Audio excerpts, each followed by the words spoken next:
Lihat Yaman, adakah peradaban seperti di Indonesia? Kalau ada sekarang keturunan imigran Yaman yang merasa lebih mulia dibandingkan bangsa Indonesia, pulang saja kalian ke Yaman. Di Yaman lebih butuh kalian dibandingkan di Indonesia.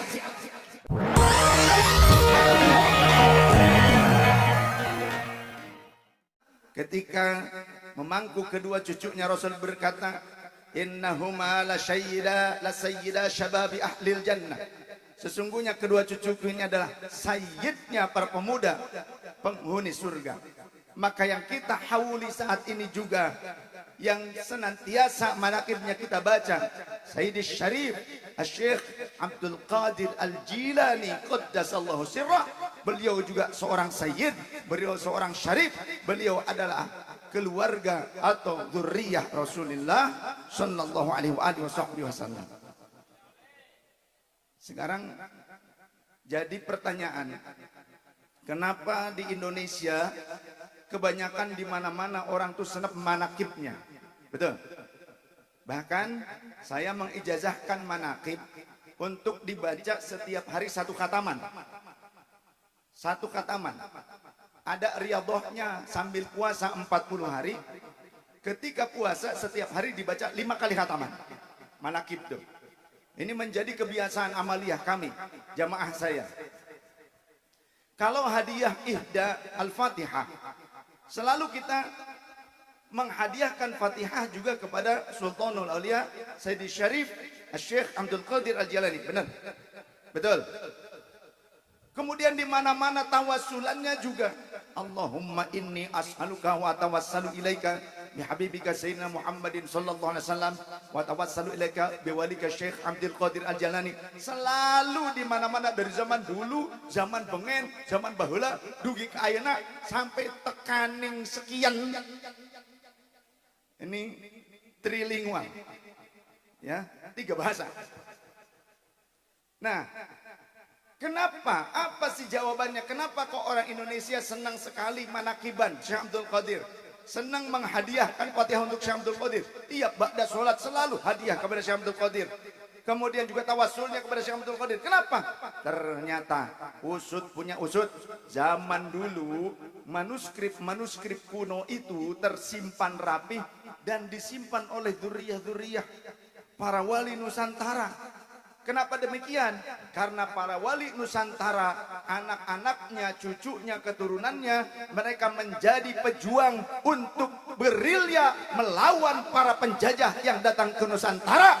Sehingga andaikan dzurriyyah mereka kemudian disebutkan atau disampaikan, diberitakan, diinformasikan atau dicatat oleh orang lain yang dekat dengan Belanda, maka dikhawatirkan keturunan Rasul dari keluarga para ulama ataupun ahlul bait Rasul dari kalangan para wali Nusantara, di antaranya Wali Songo dan sejawatnya, maka kalau diumbar nasab tersebut, catatan-catatan silsilah keluarga, maka keluarganya akan dibantai habis. Karena para pejuang ini, para sayyid ini, mereka berpindah-pindah tempat. Ketika mereka punya anak, kadang dititipkan kepada loyalis-loyalisnya, dititipkan kepada murid-muridnya.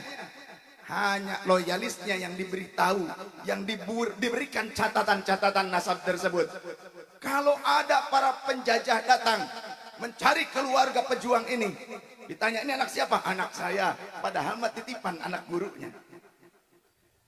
Sehingga ketika tahun 1928 Masehi, di saat itu sempat adanya Sumpah Pemuda, gabungan para pemuda Nusantara membuat satu ikrar bersama yang disebut dengan Sumpah Pemuda. Setelah terjadi Sumpah Pemuda, beberapa saat kemudian Belanda membentuk Robitoh Alawiyah, disahkan oleh Belanda. Untuk apa?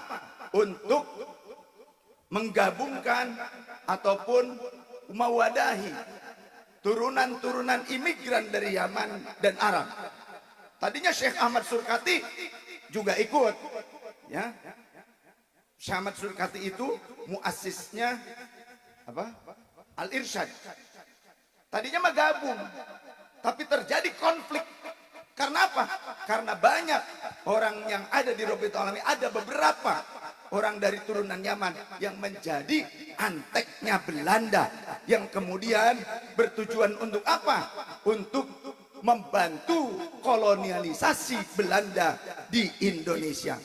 Maka turunan-turunan Rasulullah yang dari wali-wali Nusantara, kurun awal yang datang ke Nusantara, mereka enggan mencatatkan keluarganya ke Rabi'atul Alawiyah. Karena apa? Karena kedekatan orang-orang Rabi'atul Alawiyah dengan kolonial Belanda, yang dikhawatirkan keluarga Wali Songo, keluarga para wali Nusantara kurun awal akan dibabat habis oleh mereka. Betul tidak? Jadi jangan sok-sokan. Apalagi mengatakan Wali Songo nggak ada keturunannya. Jangan mengatakan Wali Songo nggak punya anak laki-laki. Emang Wali Songo mandul apa? Wali Songo istrinya banyak, emang panjenengan. Ya. Anaknya ya banyak, yang laki-laki ada, yang perempuan juga ada. Bahkan dulu manuskrip-manuskrip tua ini disimpan rapi. Ada adat budaya yang hanya boleh membukanya itu orang-orang tertentu. Ada ditunjuk contoh di kesultanan, siapa yang memegangnya. Dibukanya kadang mulut saja. Itu pun di beberapa daerah, seperti di daerah Sumatera ataupun di Riau, ada kesultanan yang membuat adat membuka manuskrip tua itu harus malam hari. Gak boleh pakai lampu yang terang-terang, harus pakai lampu ceplik. Tujuannya apa? Agar manuskrip kuno itu tidak disalahgunakan. Agar manuskrip kuno itu tetap terjaga keasliannya, tidak dirubah oleh tangan-tangan kotor. Maka sekian lamanya banyak orang yang akhirnya cek Sunda mah paremen obor. Kini di tahun-tahun ini akeh cangkem elek. Alhamdulillah. Apa sih cangkem elek? Itulah yang bilang Wali Songo gak punya keturunan, yang bilang wali-wali kurun awal di Indonesia gak punya keturunan laki-laki. Mereka memang dzurriyyah Rasul, tapi mereka gak punya keturunan. Wasilah cangkem elek, wasilah si mulut busuk. Alhamdulillah, para pemegang manuskrip kuno sekarang muncul, bahkan dibuka manuskrip-manuskrip kuno, ternyata terbuka jawabannya. Kenapa orang Indonesia senang manakib Syekh Abdul Qadir, senang tawasulan dengan wasilah Syekh Abdul Qadir, senang berhadiah Fatihah kepada Syekh Abdul Qadir? Karena ternyata ada sebagian daripada wali-wali kurun awal yang datang ke Indonesia ternyata memang keturunan dari Sayyidi Syekh Syarif Sultanul Aulia Syekh Abdul Qadir Al-Jilani Qaddasallahu sirrah. Jadi ternyata di Indonesia banyak keturunan dari Syekh Abdul Qadir. Mungkin saja yang ngumpul sekarang juga banyak keturunan Syekh Abdul Qadir. Karena biasanya ada ketertarikan. Ya, ada ketertarikan dengan manaqib Syekh Abdul Qadir, dengan tawasul kepada Syekh Abdul Qadir. Nah, bisa jadi mereka tuh memang tidak tahu siapa jati diri mereka, beliau-beliau nih, atau tahu jati diri mereka, punya catatan nasab, tapi masih ditutup-tutupi. Maka insya Allah menyongsong abad kedua Nahdlatul Ulama akan kembali jaya. Anak keturunan dari para wali Nusantara, termasuk panjenengan semua warga Indonesia. Panjenengan adalah keturunan dari leluhur yang memiliki peradaban bangsa yang besar. Maka jangan rendah diri di hadapan keturunan Yaman, jangan rendah diri di hadapan keturunan Arab.